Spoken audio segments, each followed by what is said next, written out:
Yan guys, problema nyo din ba ang electric fan nyo nasira ang ganito? At kailangan nyo dalhin sa manggagawa para maayos to.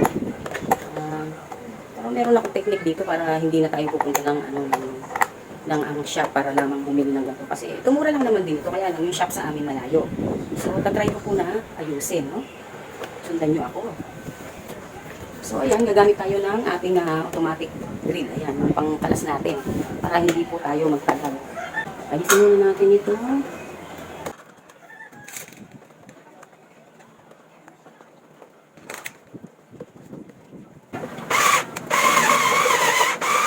Ayan.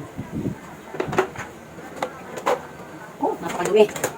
So, ito po yung tinataas. Ito yung tinataas. Ayan. Napakadumi. Linisin muna natin.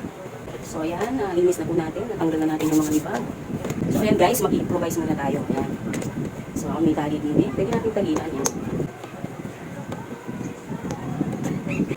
Nagluluto kasi ako sa kusina ay kailangan naka-steady siya.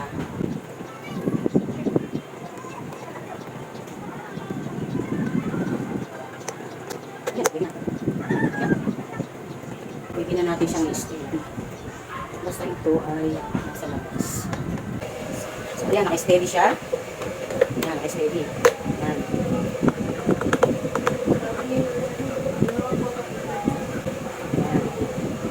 Steady natin, dito lang, ayan.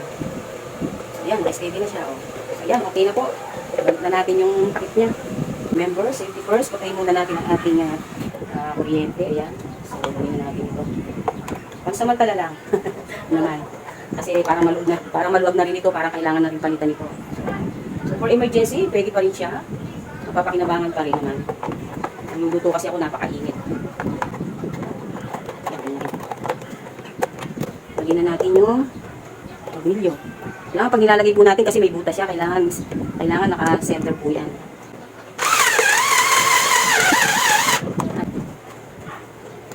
Mabaligtad kasi maluwag. Mabaligtad siya. Pwede pong gawin niyo yan. Maganda itong electric fan na to eh. Nasa siguro mga 16 years na to.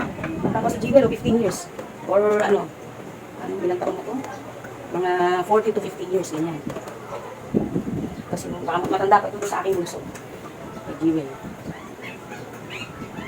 Ayan, center na ba? Ayan. Ayan. Ayan.